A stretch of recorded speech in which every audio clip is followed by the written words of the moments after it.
Good evening, everyone. Come on in, hit that like button and see. Happy Sunday. Let me hit my light. Phone is going down something. Come on in. Your boy was yapping. Wait. Deep sleep. All right. So what we got on tap today? Yeah, I'm late, bro. What's up, Rico? We're gonna look at of course, interest rates. They're looking all right, you know what I mean? Interest rates looking all right. I got some interesting numbers for home builders. Interesting numbers. Give us a little insight on the market. What else I got on tap? I got local house numbers. February sales for Florida, South Florida, and I'm gonna show y'all something that happened to me on the house that I'm flipping, man. The one I've been working on for a little minute. Almost listen. I was this close. I'm gonna talk about it a little later in the stream, but let's look at rates first. Of course, let's check out the rates. Where we at? Where we at? Right there. Let's check out the rates. Rates are slowly ticking down. Jerome Powell came out. Jerome Powell. If you don't know who that is, that's the Fed chair. Jerome Powell came out and said, you know, the economy's sort of flat. I guess that's what he was trying to say. He didn't say much about cuts. I think he previewed a cut in August and September, but nonetheless, that's what we finished. Let me zoom in for y'all. 6.72. I think we're actually down. So today's the 23rd. Let's see what we got here. March 16th. Let's look where we ended. Oh yeah, we were at 6.75. 6.75. So we are down 0.04, man. Listen, every little notch counts. I told y'all we need desperately to get to that 6.5. 6.25 range would be ideal. Demand is stagnant, y'all. Demand is stagnant. I'm selling a flip on the market. We finally got an offer. Finally had an inspection period. So the inspection was on Friday. I'll let you guys know how that goes, but it took us about 49 days to get our contract. And I had to drop the price 10K. You know, I mean, it is what it is. 10,000, you know. There's a ideal comp next door. Literally 2 houses down, 3-1. It's a 3-1. That house is a little bigger, but not by much, like 50 square feet living. And our house is a little bit smaller. That house said hurricane impact windows. Our house doesn't. So, rates are rates, y'all. Rates are rates. So that's what the rates. Now let's look what's going on locally. And Florida, man, listen. I was hearing shout out to Zuber. Shout out to Michael Zuber. He runs wrong one. Wrong run. He runs the ORAT, one rental at a time. Go check that brother out, man. Very insightful content. He had, y'all think I got my posts on the market? No, that brother does. So get out. He said something very interesting. Now, I've only been in real estate 10 years. Okay. And I've only been through one real estate cycle. Okay. What does that mean? I've only seen one one of these once. One dip, which was COVID, and one acceleration. This is the most freakiest thing, y'all. Check it out. So this is January year over year. Okay. Hold on 1 second. 1 second. Am I looking at the right thing here? 1 second. January, yep. 1 second. We in. Oh, you know what? This is right. This is right. Because last month was year over year. So this is January year over year. So check it out, man. I don't know, and Zuber alluded to this. I don't know how Broward, so this is Broward County, year over year. I don't know how inventory is up nearly 38%, and prices are up damn near 11.5%, bro. It does not make sense. Typically, when inventory jumps, especially by this much amount, bro, prices dip. But we're up. Look, Broward's up 11.3, bro. It's a conundrum. You know, supply and demand. You know, look at that. Inventory's up, sales are up. Inventory's up, man. That's on single family homes. I can't explain it. This is the market we in. This is the majority of the company. The majority of the country. My bad. The majority of the country is in a market similar to South Florida. High prices, high inventory. Now, high inventory is better for buyers. You know, like the buyer I got. We'll see how negotiations go. Fingers crossed. We'll see how negotiations go. You know, but. Yeah, man. Look at the townhomes. Now, townhomes and condos are skewed because you know in South Florida we got a ton of high risers, especially in Fort Lauderdale. But look at that, inventory is up 74%, bro. Prices are only down 1%. This should be a much bigger major drop, but it's not happening. Y'all see that? All right, so that's Broward. Okay, let's look at Palm Beach. Y'all see that? Palm Beach, where I'm from. Let's check it out. 1 second.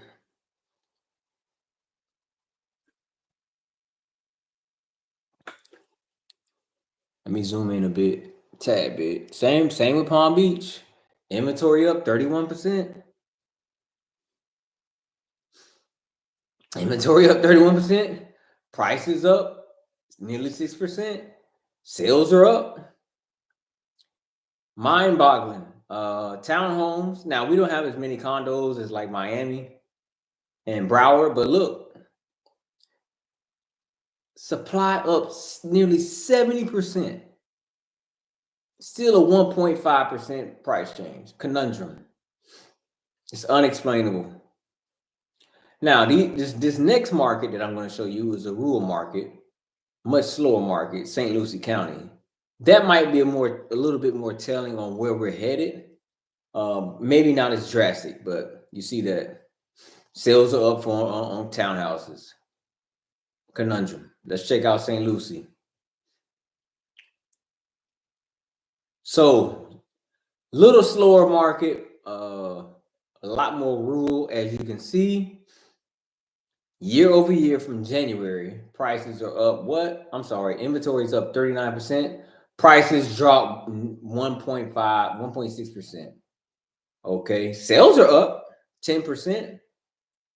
This same time frame last year, we only had 283 closed sales in St. Lucie, but somehow, some way, with nearly double the inventory, third more homes, so 1,893 versus today 2,580. We got more sales in a buyer's market. I don't know how you explain that one. Now you see here, prices are tapering. Prices are tapering. So maybe this is, this is a sign of things to come. It might take a little longer in Palm Beach, in Broward, and in Miami. I'm gonna go through Miami next. But this is where we at, man. locally. Condos sales are up, not by much. Townhomes. Look at that. Look at that inventory jump, 48%. All right, let's look at now Miami. Miami. Inventory's up 27%. Okay. Sales prices are up 7%, bro. Now they are level, pretty much level, even on closed sales. But yeah. You see townhomes, 61% nearly. Closed sales, they're down. Condos are gonna feel it first in Miami and Broward, because those are the high end, high end real estate is gonna feel the pinch first. Sales are down, prices slowing down just a bit. So that's the market we in, y'all. Hit that like button for your boy. Support your boy. I'm in the middle of my 20-day YouTube challenge. If you haven't noticed, I've been posting a long form video every day. This is day 6. Day 6. Support your boy. Just challenge myself, remotivate myself. Support me, man. Watch the videos, like them, comment, all that good stuff. Help me out in the algorithm. So let's check out these numbers on new construction builders. Quite interesting. Shout out to Resi Club.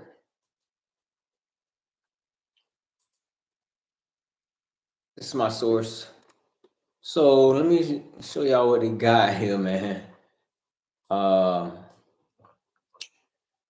This was published today.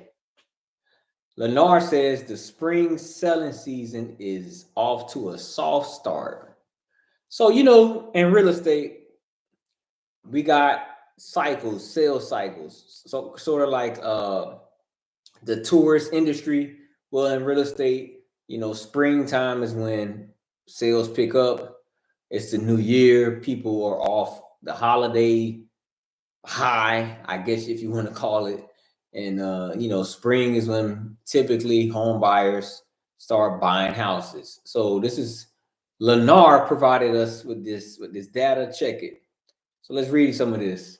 Lennar, a giant publicly traded home builder, ranked number 126 on the Fortune 500, told investors on Friday that their spring selling season is off to a soft start. CEO John Gaff said, "We do not see the seasonal pickup typically associated with the beginning of the spring selling season.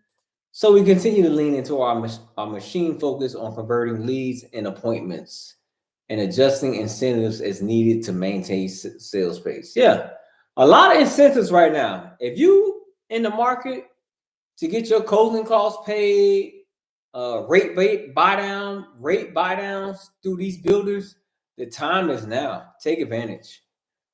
Buyers typically don't have a lot of leverage with new construction homes and builders, but now's the time, man. Listen, I live in a new construction community, moved here last year, and DR Horton. Listen, they were bending over backwards for us, bro. So let's look at this right here. I found these numbers quite interesting. Lennar's average selling price. Man, y'all remember 2022? The Q2, that's when prices were on a tear. They have dipped. You see right here. That's when rates were at 8%. So do you see what it says? It says Lennar's average sales price, net incentives declined 1%. No big hoo-ha over that, 1%, woohoo. But I seen some other interesting stuff. So Lennar's average sale price, net of incentives, declined by 1%, opposed to Q1 2024 to now.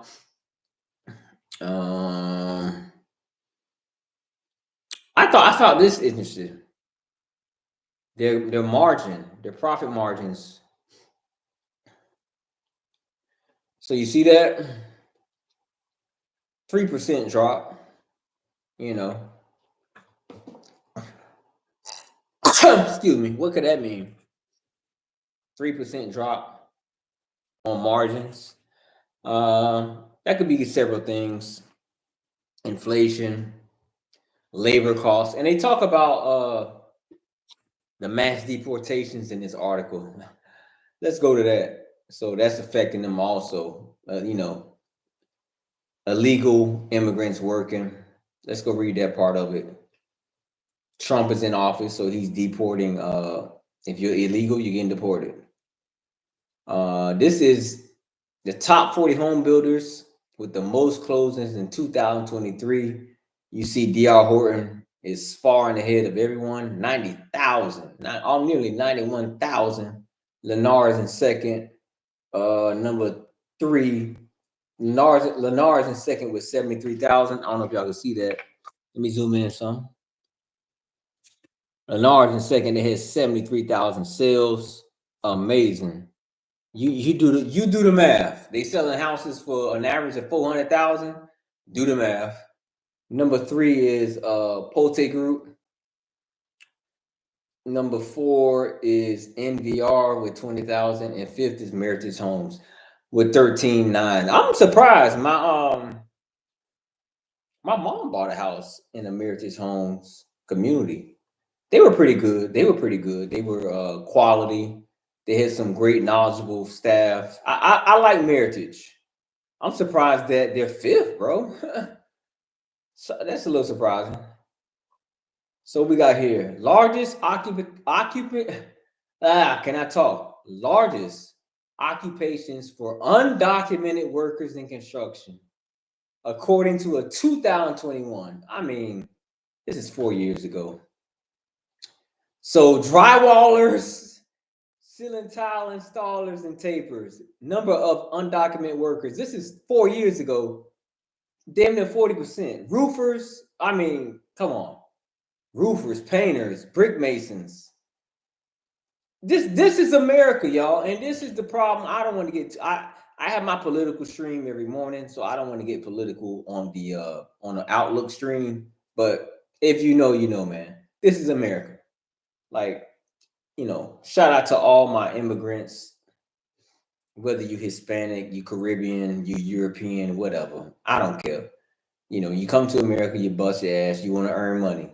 And this is the tough labor. Look, construction labor. They say 23%. You know, I bet that number's, it's probably more like 60%. But, you know, these guys come to America. They do the hard work that the average, you know, American, educated American especially, is just not going to do that type of work. I'm sorry. The average educated, college degree,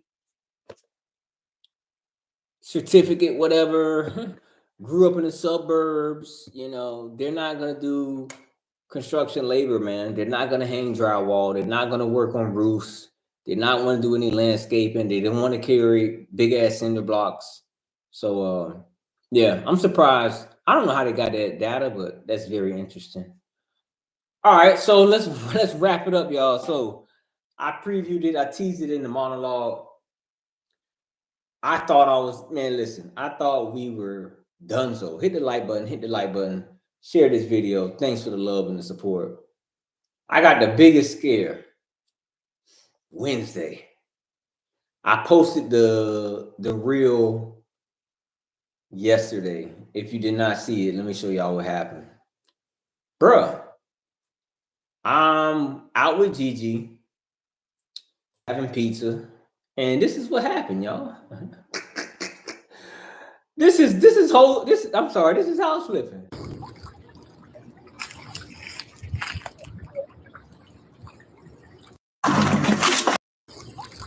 What video? Hold on. I'm not sharing it. My bad. Can y'all see it now?